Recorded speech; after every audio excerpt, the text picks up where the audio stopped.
रूप ध्यान अंक सम गोविंद राधे।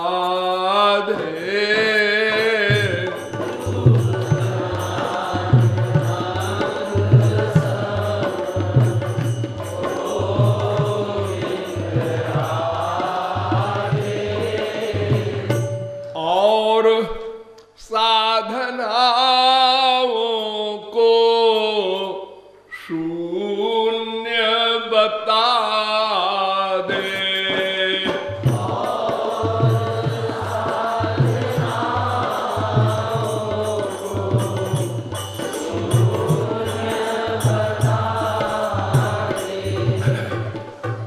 देखिए, आनंद प्राप्ति के लिए भगवत प्राप्ति ही एकमात्र उपाय है, ये तो सब बताते हैं। लेकिन उपाय बहुत प्रकार के होते हैं, भक्ति बहुत प्रकार की होती है।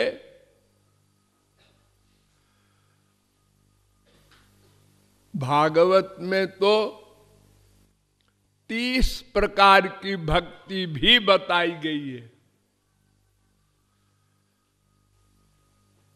लेकिन प्रमुख रूप से नवधा भक्ति है जो प्रहलाद ने बताई है। श्रवणम कीर्तनम विष्णोरर्चनम पादसेवनम स्मरणम वंदनम दास्यम सख्यमात्म निवेदनम।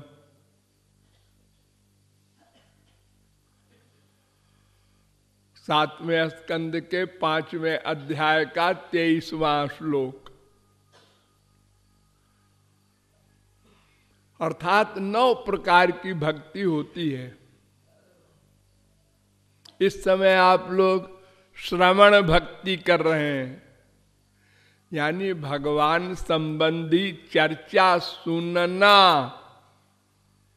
ये श्रवण भक्ति है। ऐसे ही और 8 भक्ति होती है। लेकिन इन 8 में से 3 प्रमुख है।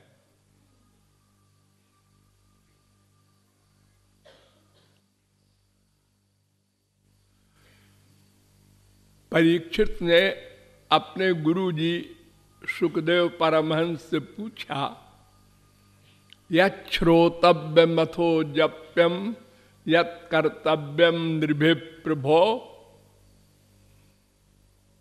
स्मर्तव्यम भजनीयम वा ब्रूहि यद्वा विपर्जयम। पहले स्कंद के 19वें अध्याय का 18वां श्लोक। अर्थात गुरुजी संक्षेप में बताइए कौन कौन सी भक्ति करनी चाहिए। और 9 प्रकार की हो, 50 प्रकार की हो, इससे कोई मतलब नहीं। तो उन्होंने बताया, तस्मात् भारत सर्वात्मा भगवानीश्वरो हरि श्रोतव्य कीर्तितव्यश्च स्मर्तव्यश्चेच्छता भयम। दूसरे स्कंद के पहले अध्याय का 5वां श्लोक। परीक्षित 3 भक्ति प्रमुख है। एक का नाम श्रवण, जो आप लोग कर रहे हैं। एक का नाम कीर्तन,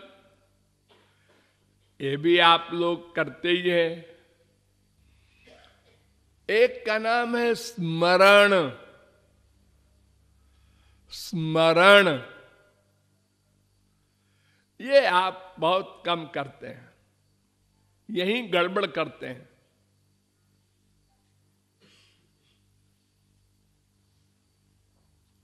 और संक्षेप में पूछा गया वेद व्यास से कि इन तीनों में भी और संक्षेप में बताइए कौन सी एक भक्ति करें कि काम बन जाए। तो उन्होंने कहा स्मर्तव्य सततम विष्णुर्विस्मर्तव्यो न जातुचित सर्वे विधि निषेधा स्युरेतयोरेव किंकरा।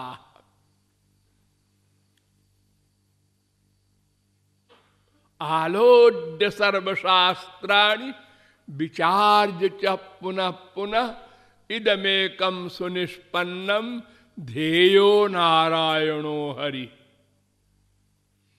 अर्थात भगवान का ध्यान करना, स्मरण करना, बस। कृपालु की राय में तो स्मरण के अतिरिक्त और सब भक्ति भक्ति ही नहीं है।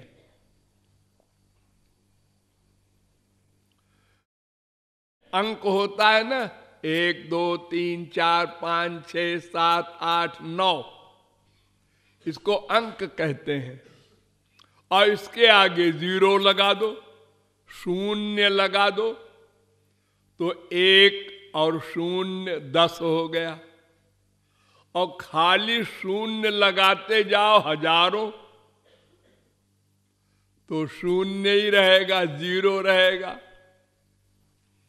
ऐसे ही अगर भगवान का स्मरण हो, साथ में कीर्तन हो, पूजा पाठ, जो कुछ करो, सब ठीक है।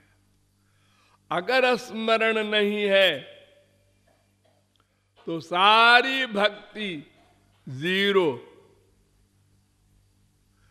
देखिए, आपके पास 2 चीज है, एक तो मन है और एक इंद्रियां हैं। इन्हीं दोनों से आप भक्ति करेंगे तो इंद्रियों की भक्ति भगवान नोट नहीं करते। कोई कर्म इंद्रियों का नोट नहीं करते, केवल मन का चिंतन नोट करते हैं, उसी का फल देते हैं, उसी को कर्म कहते हैं। पाप, पुण्य, भक्ति, ये सब मन से होती है। अगर मन भगवान में लगा है तो हजारों लाखों करोड़ों मर्डर किया, खून किया अर्जुन ने, भगवान ने लिखा ही नहीं। हनुमान जी ने लाखों ब्राह्मणों को मार डाला लंका में, भगवान ने लिखा ही नहीं, क्योंकि उनका मन भगवान में था। तो मन के ही कर्म को भगवान के एरिया में कर्म माना जाता है। चिंतन, ध्यान, स्मरण। इसलिए आप लोग जो कीर्तन करते हैं तो कीर्तन में भगवान का नाम लेने के पहले रूप ध्यान बनाइए। अजी भगवान को तो देखा नहीं, रूप ध्यान कैसे बनावे?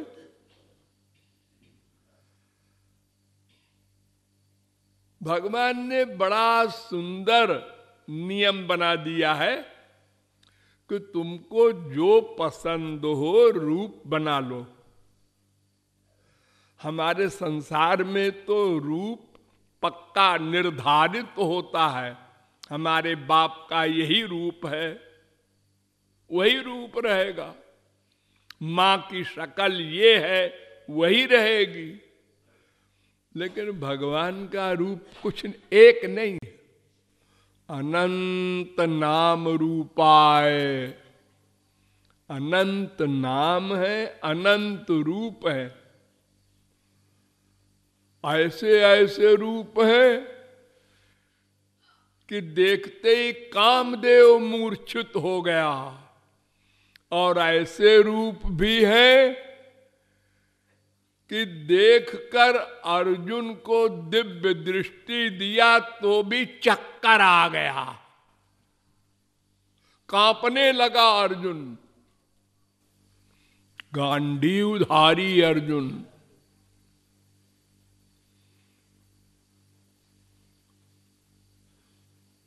तो भगवान का सब रूप है, जो आप चाहे बना ले, मनुष्य का, पशु का, पक्षी का, अरे नर प्लस सिंह, नरसिंह भी बन गए हो तो मिक्सचर। छोटे से श्री कृष्ण, साल भर के, 10 साल के, 20 साल के, 1000 साल के,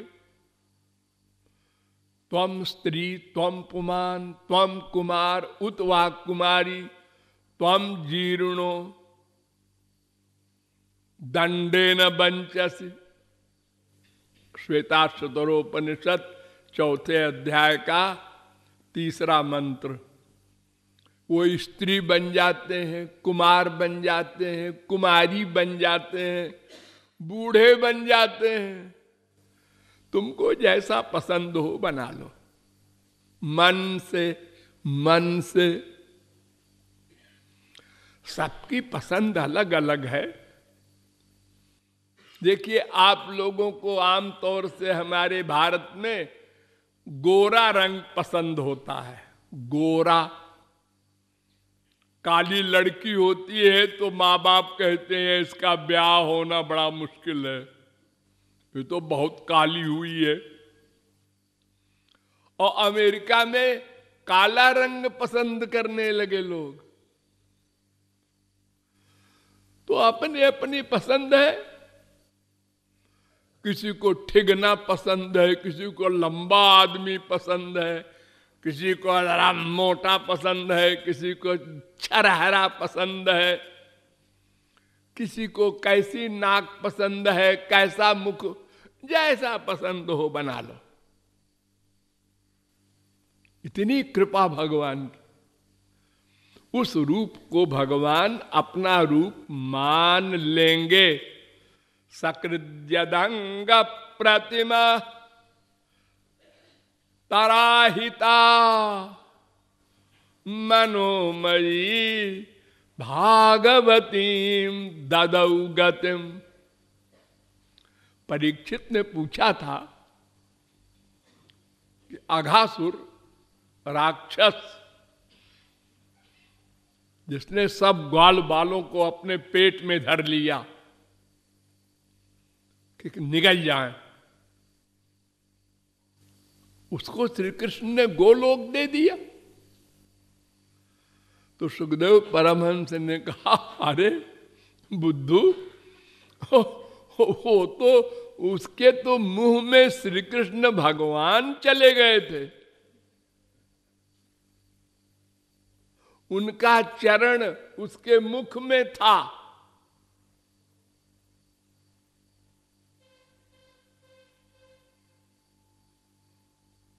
भगवान का तो मन से ध्यान करने वाला रूप भी गोलोक दे देता है परीक्षित। और वहां तो साक्षात भगवान उसके पेट में चले गए थे, फिर उसका उद्धार क्यों न होता भला। तो मन से रूप ध्यान बना लो, मन से श्रृंगार कर लो, मन से सेवा करो, कोई सामान की जरूरत नहीं। कोहनूर हीरा, उससे और अधिक बड़े बड़े चमकीले हीरों से भगवान को माला पहनाओ, मन से। पैसे की जरूरत नहीं।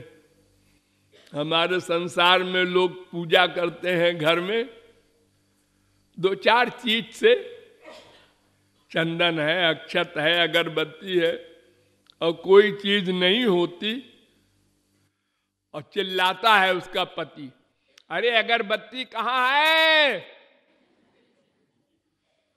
बीबी कहती है खत्म हो गई, बताया क्यों नहीं? लो ये पूजा कर रहे हैं और दुर्वासा का रूप धारण कर रहे हैं। हाँ? और मन से है करोड़ों तरह की अगरबत्ती जलाओ बिना पैसे के, जो लीला चाहो कराओ भगवान से। हाँ, डरो मत कि ये नहीं लिखा है भागवत में। अरे भागवत क्या लिखेगी? अनादिकाल से निरंतर लीला हो रही है भगवान की। अगर करोड़ों सरस्वती लिखे तो नहीं लिख सकते, सब लीलाएं होती हैं। तो इस प्रकार जो मन में भाए वो रूप बनाओ और फिर उनके पाने के लिए तड़पन, व्याकुलता, जैसे मछली पानी से निकलने के बाद तड़पती है, ऐसे व्याकुलता बढ़ाओ और हर जगह ध्यान करो। नहा धो के नहीं, लेट्रिन में बैठे बैठे भी श्याम सुंदर का ध्यान करो। गंदी से गंदी जगह में भगवान का ध्यान करो। भगवान गंदगी को शुद्ध कर देते हैं, भगवान को गंदगी अशुद्ध नहीं कर सकती। डरो मत। देखो, मां बाप से प्यार करते हो तो क्या नहा धो के करते हो? सब जगह ऐसे ही भगवान से प्यार करना है, लेकिन मन से, मन से आंसू बहाओ, तब अंतःकरण शुद्ध होगा, तब वास्तविक महापुरुष दिव्य प्रेम देगा। ये जो कान फूंकने वाले गुरु लोग होते हैं ना, धूर्त ठग, इनके चक्कर में न पड़ना। ये बेवकूफ बना करके और तुमसे सेवा कराते हैं। अंतःकरण शुद्ध होने के बाद गुरु दीक्षा देता है और दीक्षा देते ही भगवत प्राप्ति, माया निवृत्ति, सब काम खत्म। इसलिए रूप ध्यान पूर्वक ही संकीर्तन करना ये प्रमुख साधना मानो और इसका पालन करो, अभ्यास करो।